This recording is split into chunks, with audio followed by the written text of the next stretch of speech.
Olá, sou Natália Omori de Almeida, abogada, mediadora internacional, e eu estou aqui neste Fórum Internacional de Direitos Humanos e meu tema é Direito Fundamental de la Salud e la Pandemia.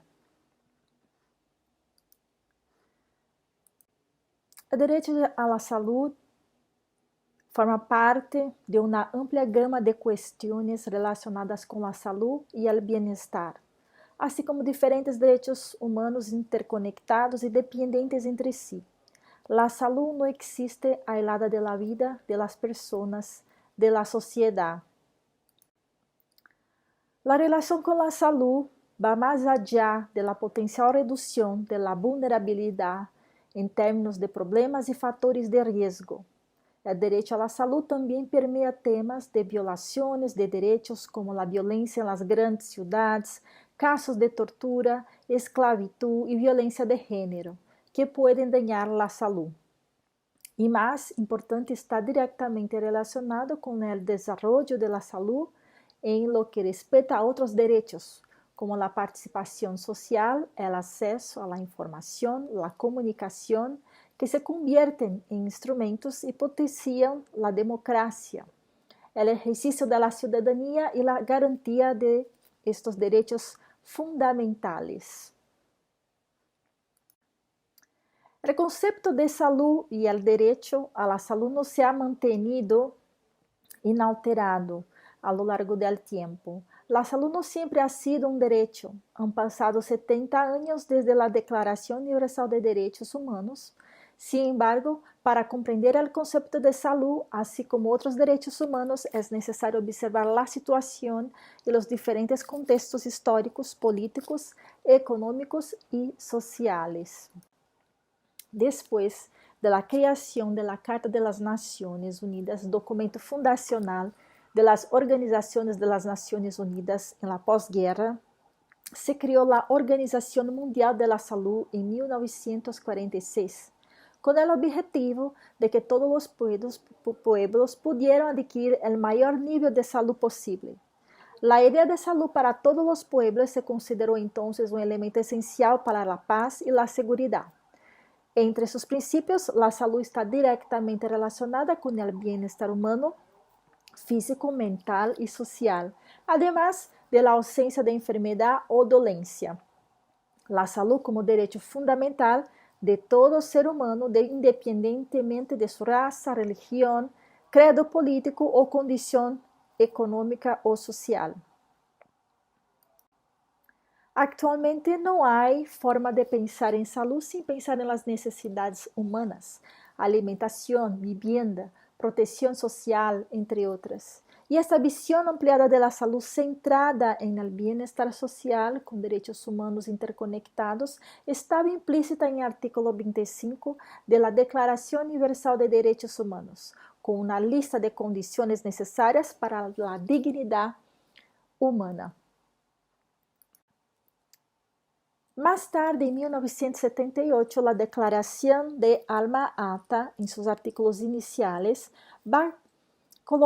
já colocava claramente a la salud como um direito fundamental e enfatizava esta visão ampliada da saúde.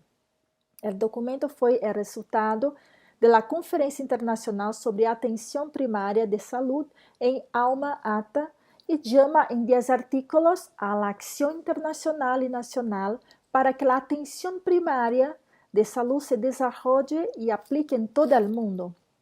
Para promover a saúde para todos, se menciona a preocupação por la desigualdade em saúde entre os pueblos, em sua relação directa com o desenvolvimento econômico e social, especialmente a importância de um novo ordem econômico internacional.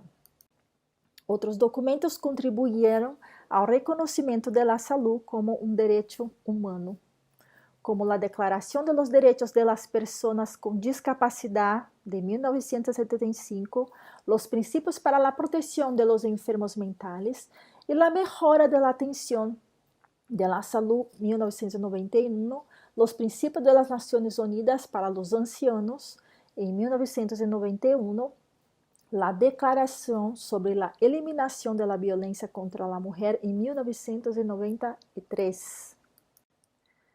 En esta visión amplia de la salud se están considerando los ahora llamados determinantes sociales, es decir, todos los factores sociales, económicos, culturales, étnicos, raciales, psicológicos y conductuales que pueden influir en la salud, en términos de problemas y factores de riesgo. Muchos de esos determinantes sociales engloban políticas públicas que estão fora do setor salud convencional e se expressam no conceito de que as condições de vida e de trabalho das pessoas também estão relacionadas com seu estado de saúde. Em Brasil, anos de luta do movimento conhecido como reforma sanitária, uma reforma democrática na área da saúde.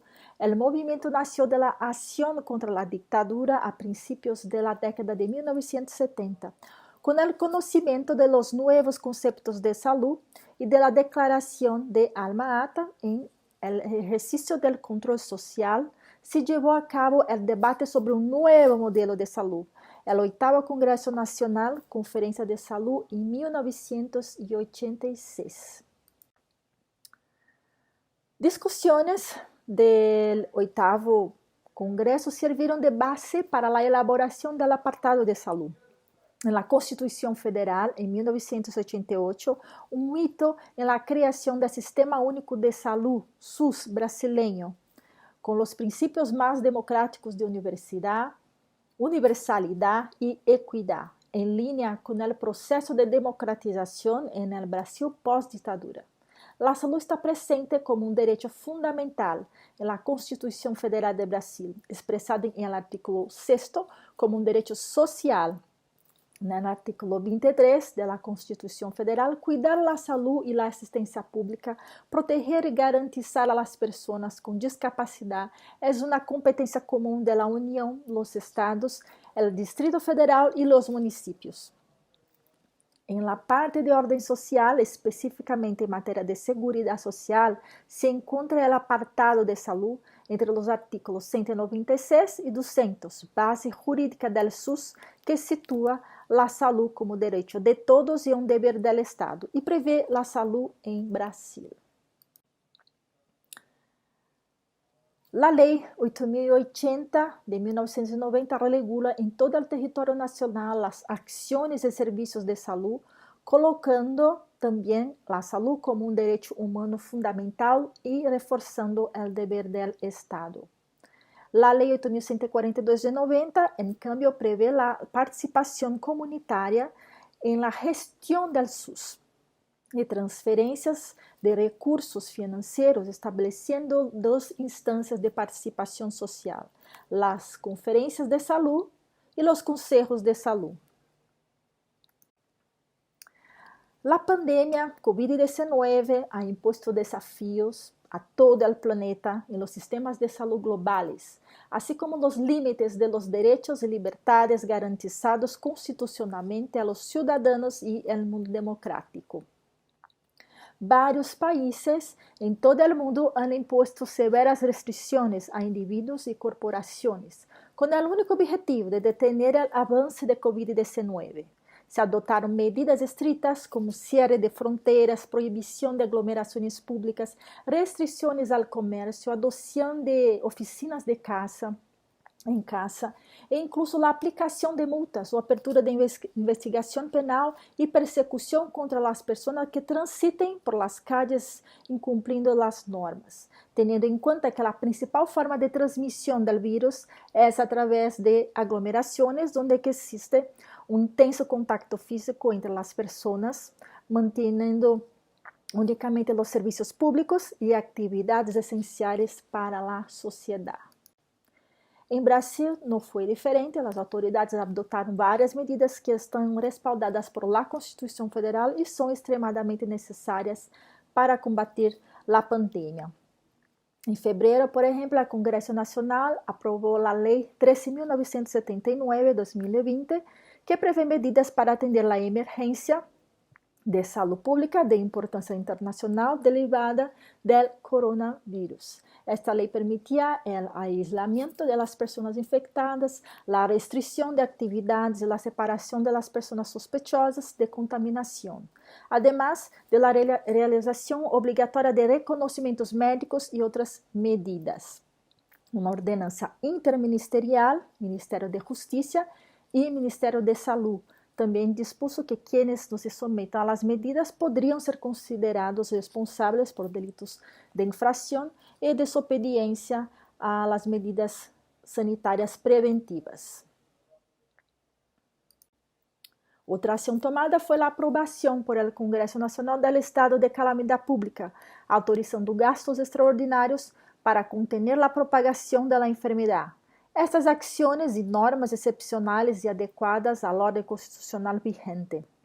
La citada ley condiciona las imposiciones a la evidencia científica y garantiza a los infectados el derecho a ser informados sobre su estado de salud, a tener asistencia familiar, tratamiento gratuito y pleno respeto a su dignidad y libertades fundamentales. Juicio ponderado, direitos fundamentais em colisão. Direitos fundamentais são os considerados inerentes ao homem e que põem em vigência o princípio da dignidade da pessoa humana. Tales direitos têm um papel central. Devem ser observados, respeitados, aplicados e executados por los três poderes da República. Además, dichos direitos são cláusulas permanentes, es decir, não estão sujeitos a extinção o reducción, aunque sea por reforma constitucional. Sin embargo, se sabe que, aunque fundamentales, estos derechos no son absolutos de forma permanente. Así, en determinadas circunstancias, los derechos fundamentales pueden mitigarse, sí. Sin embargo, violar la Constitución Federal. Pero, ¿qué legitima realmente entonces tal mitigación? A esto se llama juicio ponderado. Esto implica que en caso de colisión entre dos o más derechos fundamentales, se debe analizar el caso concreto y corresponde al juez ponderar los derechos fundamentales y determinar cuál debe prevalecer en esa situación. Con base en lo anterior, se demuestra que, dada la situación pandémica, ciertas restricciones y limitaciones impuestas por los poderes públicos encuentran legitimidad ante el choque entre estos derechos. Y tenemos que buscar este derecho a la vida y otros derechos fundamentales, y cuál buscan un fin mayor. En principio, el derecho de circulación está garantizado en artículo 515. Devido a la pandemia, se promulgaram algumas normas infraconstitucionais que estabeleciam severas restrições ao direito de circulação.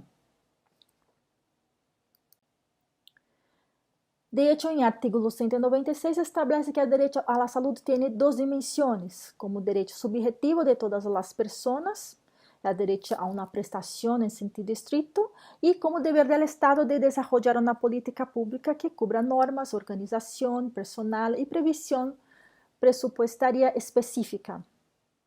Em uma situação difícil como a que vivimos, que implica o aparente conflito entre os princípios de liberdade de circulação, privacidade e o direito à saúde, o Supremo Tribunal Federal ha aplicado a regra de proporcionalidade para solucionar o impasse.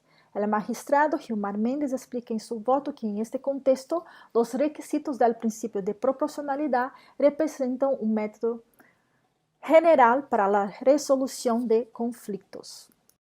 La regla de proporcionalidad prescribe que un principio debe ceder a otro siempre que cumpla con los siguientes requisitos: adecuación, necesidad, proporcionalidad en sentido estricto.